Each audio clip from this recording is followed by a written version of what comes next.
एक पिता ने अपनी बेटी की सगाई करवाई।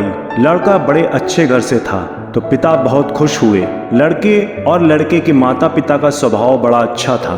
पिता के सिर से बड़ा बोझ उतर गया। शादी से कुछ पहले लड़के वालों ने लड़की के पिता को खाने पे बुलाया। पिता की तबीयत ठीक नहीं थी, फिर भी वह मना नहीं कर सके।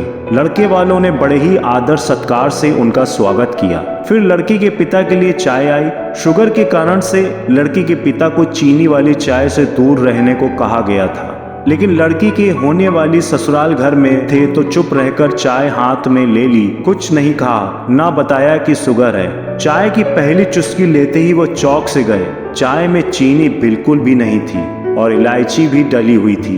वो सोच में पड़ गए कि ये लोग भी हमारी जैसी ही चाय पीते हैं। दोपहर में खाना खाया, वह भी बिल्कुल उनके घर जैसा। दोपहर में आराम करने के लिए 2 तकिए और पतली चादर। उठते ही सौंफ का पानी पीने को दिया गया।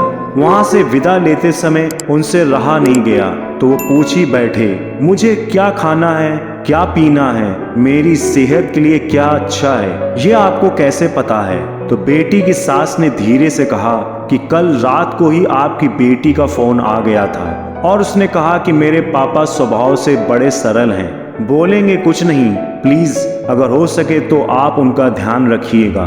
पिता की आंखों में वही पानी आ गया था। लड़की के पिता जब अपने घर पहुंचे तो घर के हाल में लगी अपनी स्वर्गवासी माँ की फोटो से हार निकाल दिया। जब पत्नी ने पूछा कि ये क्या कर रहे हो, तो लड़की के पिता बोले, मेरा ध्यान रखने वाली मेरी माँ इस घर से कहीं नहीं गई है, बल्कि वो तो मेरी बेटी के रूप में इस घर में ही रहती है। और फिर पिता की आंखों से आंसू छलक आए और वो फफक कर रो पड़े।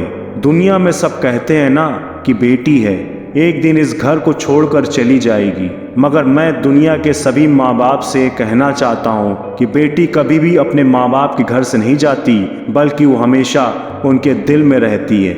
विचार करिएगा। धन्यवाद।